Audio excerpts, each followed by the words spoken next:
Assalamualaikum warahmatullahi wabarakatuh dan salam sejahtera semua.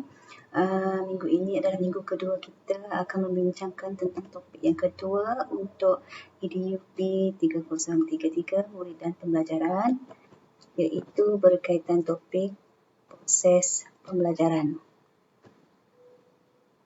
Kalau lihat kat sini, ada 5 subtopik yang kita perlu bincangkan. Jadi yang saya highlight untuk 3 sahaja minggu ini sebab bersamaan dengan 3 jam kuliah, iaitu kesediaan belajar, persepsi dan penanggapan, ingatan dan lupaan. Jadi minggu hadapan kita akan berbincang tentang pemindahan pembelajaran dan tutorial untuk implikasi proses pembelajaran terhadap pengajaran dan pembelajaran.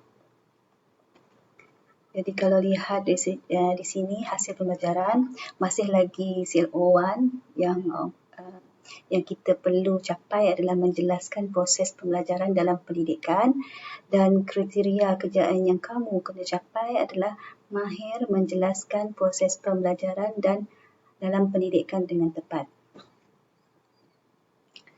Okey, kalau dilihat dari segi kesediaan belajar, saya telah meminta anda untuk membuat rumusan melalui YouTube yang saya kepilkan berkaitan dengan apa kesediaan belajar yang kamu perolehi. Jadi sebelum mengikuti kelas ini, kamu memang perlu melihat dulu, menonton dahulu video tersebut yang berkaitan dengan PAK 21, terutamanya dalam pengajaran pendidikan Islam berkaitan dengan topik jual beli dekat situ. Jadi kat sini saya nak kamu nyatakan apa yang kamu boleh rumuskan setelah menonton video tersebut dan masukkan dalam Jamboard setiap seorang. Apa yang kamu boleh lihat dari segi kesediaan belajar melalui video tersebut. Okey, jadi apabila proses itu sudah kamu lalui, menonton dan kamu transfer dalam Jamboard untuk kesediaan belajar, satu, yang kedua persepsi dan penanggapan. Jadi di situ kamu kena buatlah latihan, kira latihan lah. Ini adalah perkongsian daripada kamu, apa yang kamu boleh lihat kesediaan belajar, persepsi dan penanggapan dalam video tersebut. Di situ kamu kena nyatakanlah apa yang kamu faham untuk kedua-dua subtopik ini melalui video. Jadi kat sini secara tidak langsungnya saya berkongsi tentang kesediaan belajar, apa yang dimaksudkan dengan kesediaan belajar dalam proses pembelajaran untuk pendidikan. Tidak kisah peringkat mana pun, sama ada pelbagai subjek apa pun, sama ada pendidikan Islam ke, PJ ke, bahasa Melayu ke, untuk kanak-kanak prasekolah ke, kesediaan belajar semua orang perlu lalui. Jadi apa yang dimaksudkan dengan kesediaan? Kalau lihat di sini, kesediaan bermaksud yang dalam dari segi kata sifatnya, kata adjektif itu menggambarkan kita sudah sedia.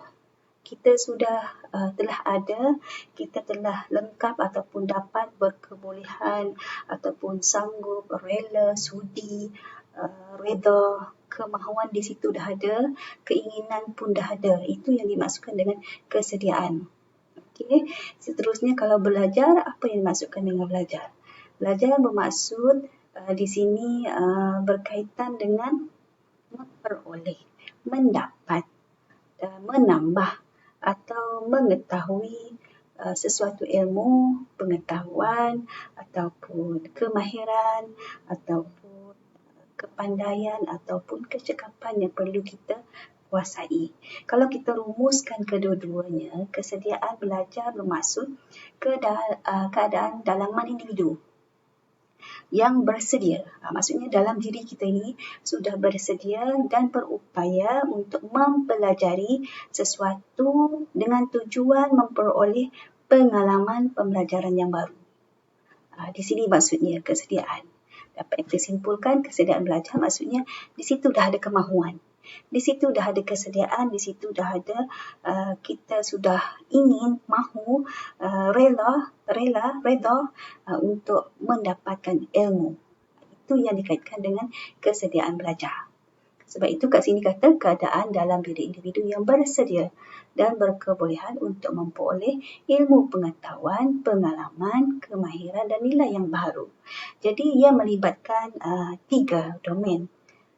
3 domain ini memang dikatakan ada kesinambungan dalam membentuk pembelajaran kita. Yang pertama, kognitif. Yang kedua, efektif. Dan yang ketiga, psikomotor. Apa yang dimaksudkan dengan kesediaan kognitif? Di sini maksudnya kesediaan mental untuk aktiviti seperti berfikir, menakul, menganalisis, mensintesis, mencipta. Ingat, kita guna yang taksonomi pembelajaran yang ada C1 hingga C6. C1 hingga 2 adalah kemahiran berfikir aras rendah. Kalau yang ketiga iaitu mengaplikasi, menganalisis, menilai dan mencipta iaitu C3 sampai C6 itu adalah kemahiran berfikir aras tinggi. Di situ maksudnya keadaan kesediaan mental untuk berfikir mengikut kemahiran berfikir aras tinggi tersebut untuk menyelesaikan sesuatu masalah ataupun membentuk satu konsep dalam pembelajaran diri kita. Jadi kesediaan kognitif ini perlu dimiliki oleh pelajar pada masa kini untuk menentukan keberkesanan proses pembelajaran yang baharu. Sebab itu kalau kita lihat kat sini, kenapa dia melibatkan aktiviti mental, kenapa dia melibatkan aktiviti fikir. Di sini adalah konsep melibatkan mental kita. Di situ kita dah bersedia untuk menerima pembelajaran. Maksudnya mental kita dah tahu untuk apa kita belajar itu, untuk apa belajar ini. Jadi kalau kita dah tahu, di situ kita perlu fokus kepada apa kandungan yang kita pelajari. Sebab itu di situ ada mengingat, memahami, mengaplikasi, menganalisis, apa lagi, menilai, mencipta. Jadi di situ dah membimbing ke arah pencapaian dalam bidang akademik yang memerlukan usaha dan latihan yang gigih. Sebab itu kalau kita lihat kesediaan belajar pada diri anda, kenapa perlu tahu beberapa tajuk dalam RMK yang perlu tahu minggu ini belajar apa, minggu depan belajar apa. Kenapa? Di situ kita nak bersediakan diri kita, persiapkan diri kita untuk menerima topik yang baru dalam RMK kita inilah.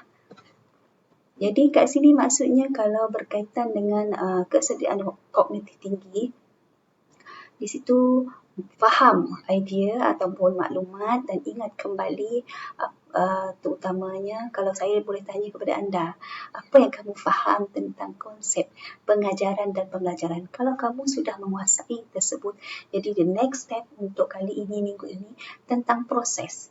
Jadi kamu dah faham dalam konten pembelajaran. Di situ ada langkah-langkah yang perlu kita lalui. Yang pertama inilah kesediaan belajar. Apabila kesediaan belajar yang dah ada, kamu sudah faham tentang pengetahuan yang lepas, itu konsep pengajaran dan pembelajaran, kamu sudah bersedia untuk mengetahui apa yang dimaksudkan dengan kesediaan belajar. Jadi kat sini dia ada hubung kait antara beberapa idea penting untuk selesaikan masalah. Jadi di sini juga maksudnya kesediaan kognitif tinggi dapat melihat beberapa aspek dalam sesuatu objek dan di sini menjadi struktur pengetahuan mula menjadi normal. Kalau kita maksudnya kenapa kesediaan kognitif tinggi sini? Apabila kita diberi satu topik, kalau kita bersedia dengan kita punya mental, di situ contoh saya beri tentang sebiji apple. Jadi pandangan kamu, kalau kognitif kamu tinggi, kamu akan menggunakan C3 tadi, aplikasi, menganalisis, apa lagi, menilai dan mencipta. Di situ kamu dah banyak persepsi tentang sebiji apple. Tapi kalau kita mempunyai